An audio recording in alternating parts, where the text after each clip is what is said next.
ইসরায়েলে হামলার পর গোটা বিশ্বে এখন আলোচনা ইরানের শক্তি নিয়ে। ইসরায়েলের পাশে পশ্চিমারা, কিন্তু ইরানের পাশে কারা? কিসের উপর ভিত্তি করে এমন সিদ্ধান্ত নিল মুসলিম দেশ ইরান? ইসরায়েলের পেছনে স্পষ্টভাবেই দাঁড়িয়েছে যুক্তরাষ্ট্র, ফ্রান্স, ব্রিটেন সহ বিভিন্ন ইউরোপীয় রাষ্ট্র। ফলে সামরিক ক্ষমতার হিসাব কষলে ইরান দাঁড়িপাল্লায় কিছুটা পিছিয়ে। ইরান তবে কিসের জোরে এভাবে পাল্টা হামলা চালানোর পথে এলো? জেনে নেওয়া যাক সামরিক শক্তির দিক থেকে কেন মধ্যপ্রাচ্যে ইরান অন্যতম শক্তিশালী রাষ্ট্র।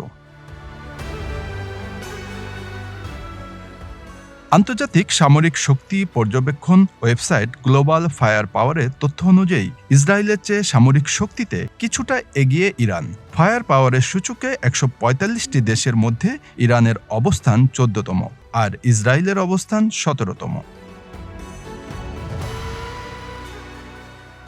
গ্লোবাল ফায়ার পাওয়ার ইন্ডেক্সের ২০১৯ সালের হিসাব অনুযায়ী বিশ্বের সামরিক অস্ত্রের সক্ষমতার দিক থেকে ইরান ১৪ নম্বরে আছে কয়েক বছর ধরেই। বরং ইসরায়েল অবস্থান কিছুটা এগিয়েছে। ২০১৯ সালের হিসাব অনুযায়ী ইসরায়েল ছিল ১৮ নম্বরে। মূলত যুক্তরাষ্ট্রের সামরিক সহায়তা পেয়ে প্রতিনিয়ত নিজেদের সক্ষমতার উন্নয়ন করেছে ইসরায়েল। হালনাগাদ হিসাব অনুযায়ী নিয়মিত সেনার সংখ্যা, সামরিক উড়োজাহাজ, পরিবহন উড়োজাহাজ, সাঁজোয়া ট্যাঙ্ক, সাঁজোয়া যান, সাবমেরিন ও যুদ্ধজাহাজের সংখ্যায় ইসরায়েলের তুলনায় বেশ এগিয়ে ইরান। আবার রিজার্ভ সেনা, যুদ্ধবিমান, হামলায় ব্যবহৃত হেলিকপ্টার ও আকাশ প্রতিরক্ষা ব্যবস্থায় এগিয়ে আছে ইসরায়েল। নিয়মিত সেনাতেও ইসরায়েলের থেকে অনেক এগিয়ে ইরান। ইরানের যেখানে নিয়মিত সেনার সংখ্যা ৬,১০,০০০, সেখানে ইসরায়েলের ১,৭০,০০০। তবে রিজার্ভ সেনা ইসরায়েলের কাছে বেশি। ইসরায়েলের কাছে ইরানের চেয়ে দ্বিগুণ যুদ্ধবিমান রয়েছে।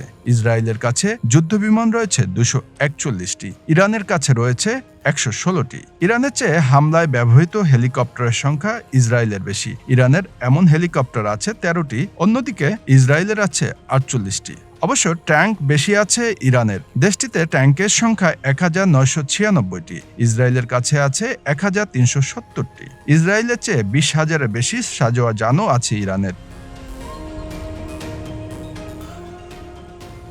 আবার ইসরায়েলের যুদ্ধাস্ত্রের বেশিরভাগই সর্বাধুনিক। তবে ইরানের এক্ষেত্রে নিজস্ব প্রযুক্তি ও রাশিয়া চীনের কিছুটা সহায়তায় ভরসা।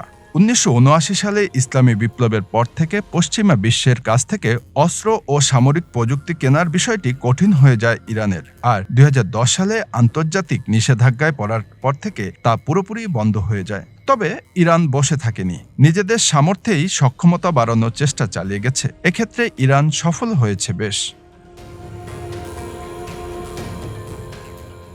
পুরো মধ্যপ্রাচ্যে ইরানকে সমীহ করা হয় মূলত একটি অস্ত্রের কারণে, সেটি হলো ক্ষেপণাস্ত্র। নিজেদের সামর্থ্যেই এমন সব ক্ষেপণাস্ত্র তৈরি করে ফেলেছে ইরান, যেগুলোর কারণে ইসরায়েল সহ অন্যান্য বিরোধী রাষ্ট্রের ইরানকে ভয় না পাওয়ার কোনো কারণ নেই।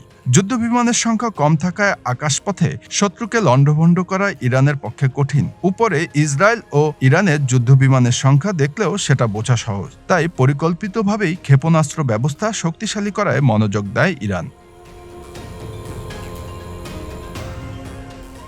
দেশটির অন্যতম বিরোধী শক্তি হল যুক্তরাষ্ট্র। সেই মার্কিন প্রতিরক্ষা বিভাগের দেওয়া তথ্যই বলছে, মধ্যপ্রাচ্যে ক্ষেপণাস্ত্রের সবথেকে বড় মজুদ আছে ইরানের। যুক্তরাষ্ট্রের ন্যাশনাল ইন্টেলিজেন্সের পরিচালকের অফিস বলছে, মধ্যপ্রাচ্যে সবথেকে বেশি ব্যালিস্টিক মিসাইল আছে কেবল ইরানেরই। ইরানের আধা সরকারি সংবাদ মাধ্যম আইএসএনএ একটি হিসাবে ইসরায়েলে পৌঁছে আঘাত করার মতো ৯ ধরনের ক্ষেপণাস্ত্র আছে ইরানের। এগুলোর মধ্যে আছে সেজিল, খেইবার ও হাজকাশেম। এটির সীমা প্রায় ১৪০০ কিলোমিটার। সেজিলের সীমা সবচেয়ে বেশি ২৫০০ কিলোমিটার, খেইবারের সীমা প্রায় ২০০০ কিলোমিটার।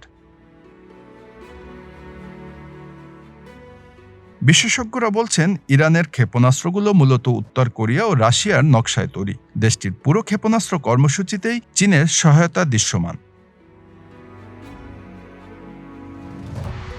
একই সঙ্গে প্রতিরক্ষামূলক মিসাইল কর্মসূচিও চালাচ্ছে ইরান। যদিও যুক্তরাষ্ট্র সহ ইউরোপীয় বিভিন্ন রাষ্ট্র এই কর্মসূচির চরম বিরোধিতা করে আসছে, তবে সেসবে কান দেয়নি ইরান, বরং তাতে অবিচল থাকতেই মধ্যপ্রাচ্যের মিসাইল স্টেটে পরিণত হয়েছে দেশটি। Bangla affairs news desk.